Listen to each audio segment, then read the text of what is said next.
इस अव्यक्त मास में अव्यक्त बाप दादा हम सभी बच्चों को विशेष यही इशारा देते हैं कि बच्चे स्मृति स्वरूप सुसमर्थ स्वरूप बनो। बाप दादा ने इस अव्यक्त मास में सर्व समर्थी हम बच्चों को विल कर दी है और इसीलिए संगम युग की एक एक घड़ी की महत्व को समझते हुए इस अमूल्य समय का वरदान हम अपने जीवन के अंदर अनुभव करें। जितना जितना बाबा की याद में रहते हुए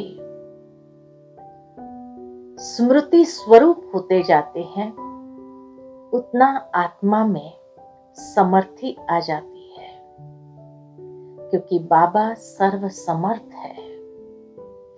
और इसलिए ऐसे सर्व समर्थ बाबा का जब हम बच्चों ने हाथ पकड़ा है तो बाबा का वरदानी हस्त अपने मस्तक पर अनुभव करते हैं। बाबा अमृत वेले से हम सब बच्चों को सर्व समर्थियों का वरदान देते हुए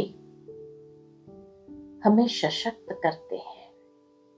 साथ ही साथ मुरली का एक एक महावाक्य समर्थ संकल्पों का खजाना है।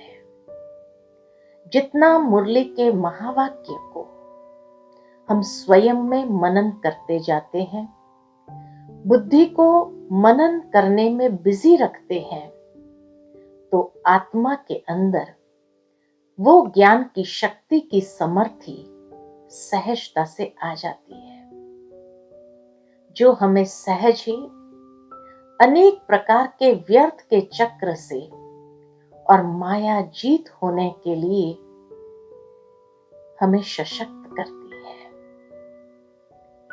परंतु इस मुरली को सिर्फ सुनना नहीं है, मुरली को सुनते हुए स्वयं में समाते हुए स्वरूप बनना है, क्योंकि मुरली के महावाक्य तभी हमें समर्थी प्रदान करता है। अगर सुन लिया, समाया नहीं, स्वरूप नहीं बने, तो वो समर्थी नहीं आती है। तो इसीलिए बाप दादा हम बच्चों को कहते हैं, निरंतर मुरली का अध्ययन करते हुए उसको अपने स्वरूप में समाते जाओ, अपनी धारणाओं में सशक्त होते जाओ, तभी ये समर्थी का अनुभव हम सहजता से कर सकते हैं। तीसरा, बाबा की श्रेष्ठ मत हमें समर्थी प्रदान करती है। सारा दिन बाबा के हाथ में अपना हाथ देकर निरंतर चलते रहना है। बाबा का हाथ है ही श्रीमत का हाथ, और इसीलिए जब हम अपने बुद्धि रूपी हाथ को श्रीमत के हाथ में दे देते हैं, हर श्रीमत को पालन करते जाते हैं, तो ये श्रीमत ही हमें समर्थ आत्मा बना देती है। साथ ही साथ श्रेष्ठ स्वमानधारी बनना। जब हम स्वयं में सुबह सुबह यह श्रेष्ठ स्वमान धारण कर लेते हैं कि मैं मास्टर सर्वशक्तिमान समर्थ आत्मा हूं, तो धीरे धीरे आत्मा का मनोबल बढ़ता है, आत्मविश्वास जागृत होता है, और उस आत्मविश्वास से जब श्रीमत का प्रयोग करते हैं, ज्ञान के हर एक पॉइंट को हर कर्म में, व्यवहार में प्रयोग करते हैं, तब हम सर्व सिद्धि को जीवन के अंदर अनुभव कर सकते हैं। साथ ही साथ ड्रामा के विभिन्न सीनों को देखते हुए अपने पार्ट को दूसरे के पार्ट के साथ भेंट न करें, क्योंकि जब भेंट करते हैं तो अनेक प्रकार के व्यर्थ या दिल शिकस्त सहज हो जाते हैं और तब आत्मा की जो समर्थि है वो भी क्षीण होने लगती है। परंतु ड्रामा को देखते हुए जब मन में ये निश्चय कर लेते हैं कि हर आत्मा का पार्ट अपना अपना है,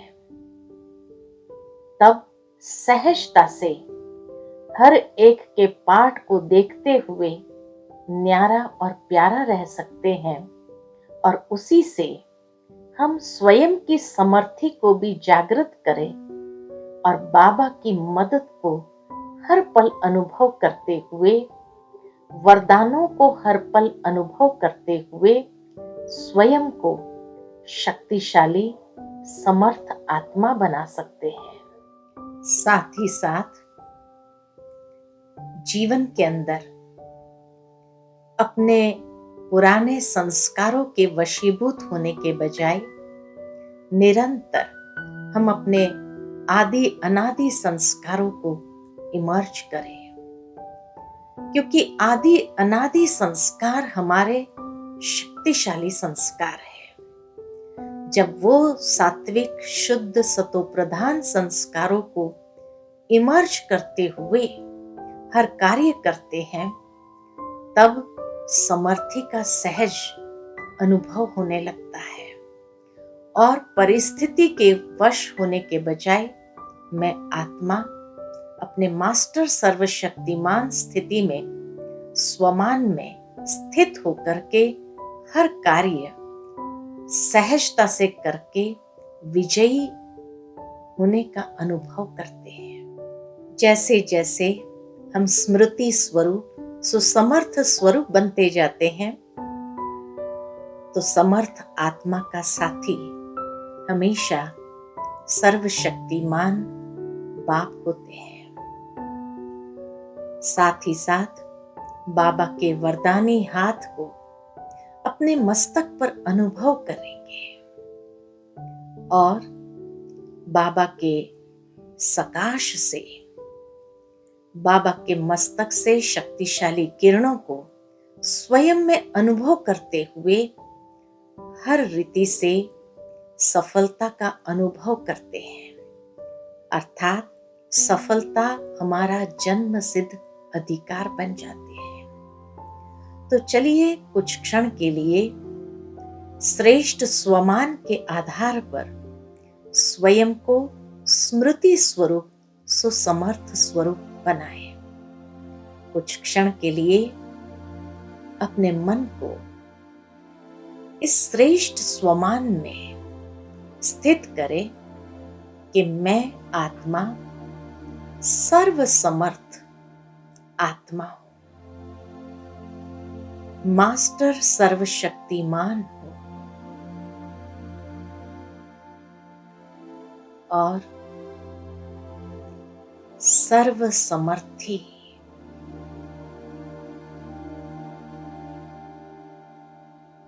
बाप दादा ने वरदान रूप में मुझे प्रदान की है।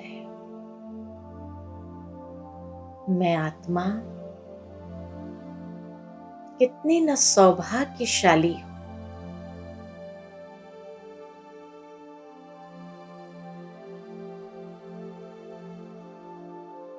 जो परमात्मा के श्रीमत का हाथ पकड़ते हुए स्वयं को शक्तिशाली बनाती जा रही है।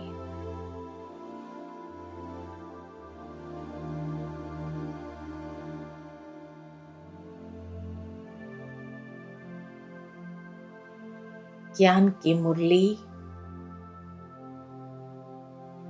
उस स्वरूप में लाते हुए सहज ही सर्व समर्थ होने का अनुभव करती है।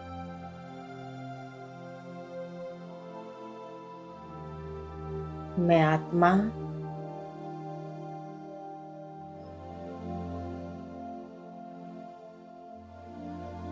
समर्थ बाप की संतान हूं। बाबा के वरदानी हाथ मैं अपने मस्तक पर अनुभव करती हूँ।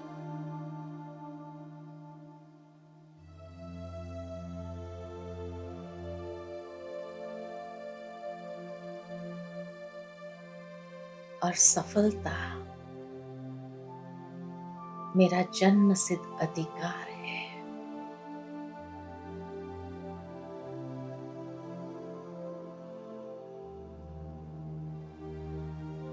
ओम शांति।